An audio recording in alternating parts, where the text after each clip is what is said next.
함께 찬송가 393장 찬양하겠습니다. 찬송가 393장입니다.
오늘 주신 하나님의 말씀은 예레미야 애가 3장 19절에서 23절까지의 말씀입니다.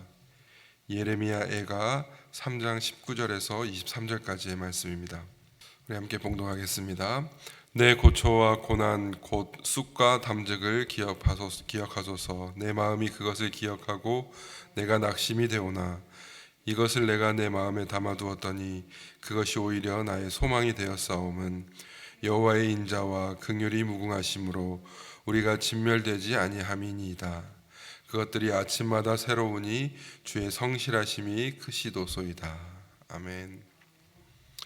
오늘 읽은 이 예레미야 애가는 BC 586년 바벨론 왕 느부갓네살을 통하여 여호와의 심판에 의해 예루살렘이 처절하게 무너진 현장에서 하나님의 택함을 입은 눈물의 선지자 예레미야가 비탄과 소망을 노래한 연작의 시집으로 네 편의 비탄시와 그리고 한 편의 기도시로 그렇게 구성되어 있는 성경입니다. 예루살렘은 하나님의 택한 백성 이스라엘의 수도였습니다. 해발 700m가 넘는 고원지대에 기드론과 흰놈 골짜기 위로 솟은 언덕 위에 세워진 이 성은 매우 견고했었습니다. 더욱이 예루살렘 성전은 여호와 하나님이 이스라엘 중에 거하시는 것을 증명하는 하나님의 임재의 처소였습니다. 그 위용을 자랑하던 이 성벽과 왕궁, 심지어 하나님의 성전마저 허망하게 무너져 내리고 불탔으며 그 고귀한 성전 물품들과 왕궁의 보아들은 무참히 약탈당했습니다. 바벨론 군대는 1년 6개월간의 긴 포위 기간을 통해 출입을 봉쇄하자 예루살렘에 살던 주민들은 자기 자녀를 잡아먹어야 할 정도로 굶주리고 아주 궁핍한 생활을 했습니다. 결국 함락되어 먼 이국 땅으로 노예가 되어 잡혀가게 되었습니다. 이러한 상황에 예레미야는 견딜 수 없는 고통과 슬픔에 절규할 수밖에 없었습니다. 그러나 예레미야는 언제까지나 비탄과 낙심에만 머물러 있지 않았습니다.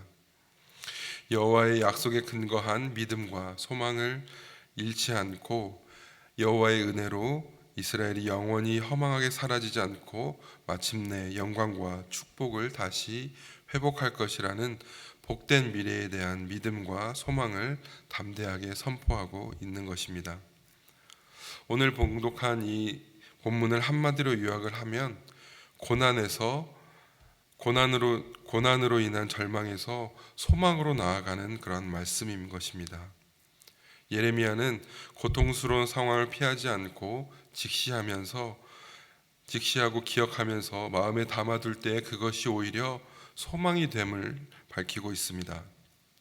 하나님의 인자하심과 긍휼하심을 깨닫는 자들에게는 고난은 의미 없는 것이 아니라 하나님께서 베푸시는 은혜의 한 가지 방편이 되는 것입니다. 오늘 본문 19절 20절 말씀을 봉독해 보겠습니다. 내 고초와 재난 곧 쑥과 담즙을 기억하소서. 내 마음이 그것을 기억하고 내가 낙심이 되오나. 아멘.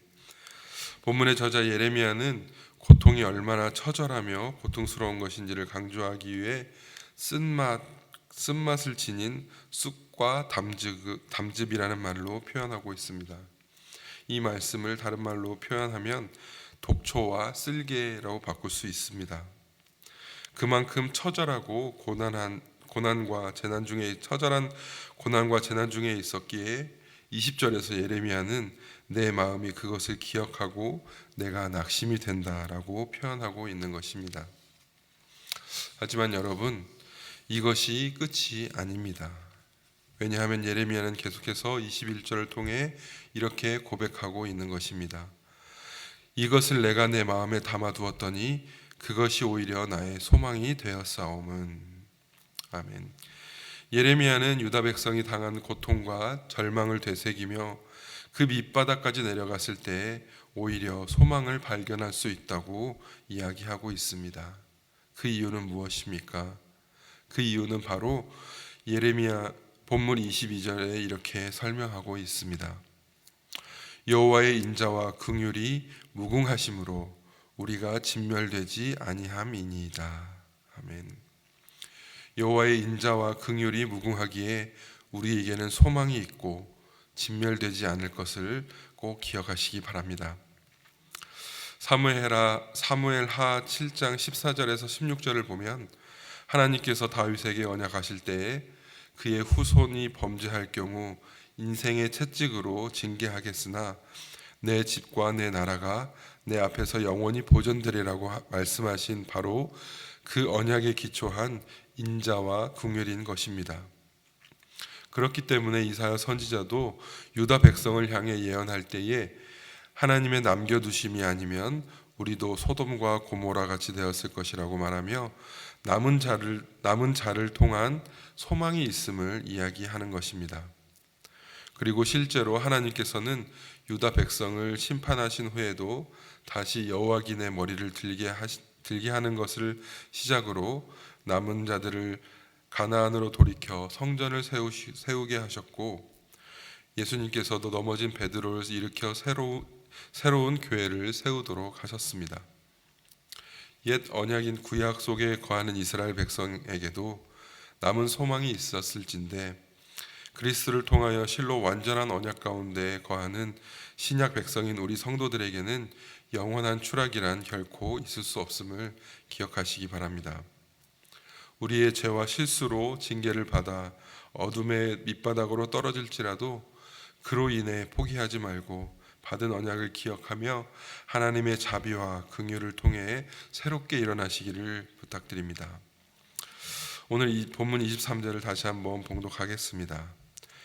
이것들이 아침마다 새로우니 주의 성실하심이 크시도소이다. 아멘.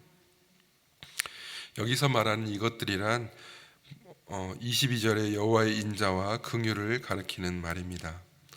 그리고 아침마다라고 기록되어 있는 이 원어를 보면 전치사가 붙어 있는데 이것은 매일매일 새롭게 주어지는 아침을 강조하기 위한 말씀입니다.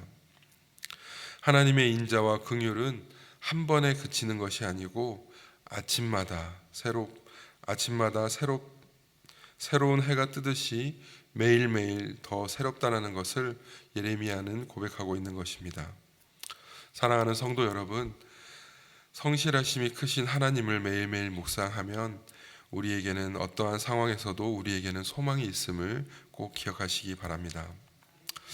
오늘 우리가 찬양했던 찬송가 393장 오 신실하신 주 후렴에는 이렇게 고백합니다. 오 신실하신 주, 오 신실하신 주, 날마다 자비를 베푸시며 일용할 모든 것 내려주시니 오 신실하신 주 나의 구주. 이 찬양은 토마스 키숀 목사님이 작사한 찬양입니다. 키숀 목사님은 1866년 켄터키주 프랭클린에서 태어나셨고 가난한 가정에서 태어나셨습니다. 몸이 너무나도 약했습니다. 가정도 어렵고 몸도 약해서 학교를 제대로 다닐 수도 없었습니다. 하지만 머리가 뛰어나서 독학을 하여 16세에 교사가 되었지만 건강이 좋지 못해 오랫동안 할 수는 없었습니다. 21세에 신문 편집장이 되었는데 그 일도 몸이 버티지 못해 그만두게 되었습니다.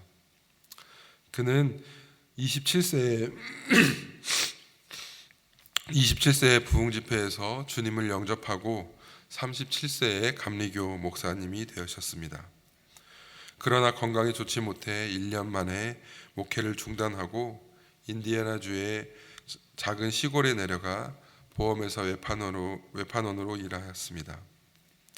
너무나 몸이 평생토록 아파서 힘든 생활을 이어가고 있던 어느 날 기도하던 중에 성경을 보다가 다음 구절이 눈에 들어오게 되었습니다. 그 성경 구절은 오늘 본문 22절 23절입니다. 여호와의 인자와 긍휼이 무궁하심으로 우리가 진멸되지 아니함이니이다. 이것들이 아침마다 새로우니 주의 성실하심이 크시도소이다. 아멘. 날마다 새 힘을 주시는 주님, 신실하고 성실하심이 크신 주님, 이 은혜를 고백하며 지은 찬송이 오늘 우리가 찬양했던 찬송가 393장 오 신실하신 주입니다. 이 찬양은 특별히 시카고에 있는 무디 신학교에서 교가처럼 많이 불렸다고 합니다. 그리고 제가 지난 설교에서 말씀드렸던 찬송가 94장 주 예수보다 더 귀한 것은 없네를 작곡하셨던 조지 베벌리 쉐이 찬양 사역자가 빌리 그레엄 목사님과 전 세계를 돌며 개최했던 전도 대회에 이 찬송을 불러서 전 세계적으로 수많은 사람들이 즐겨 부르는 은혜의 찬송이 되었습니다. 그리고 이 찬송이 키숀 목사님에게도 큰 은혜가 되어 몸이 약한 목사님의 건강을 지켜주셔서 94세까지 장수하며 1200편의 찬송시를 지었습니다. 이 키숀 목사님은 이렇게 고백합니다. 나는 어렸을 때부터 건강이 나빠 경제적으로 어렵게 살아야 했습니다. 그러나 나는 언약을 지키시는 하나님의 변함없는 신실하심과 놀라운 돌보심에 대해 이 찬송을 기록해 놓을 수 있었습니다.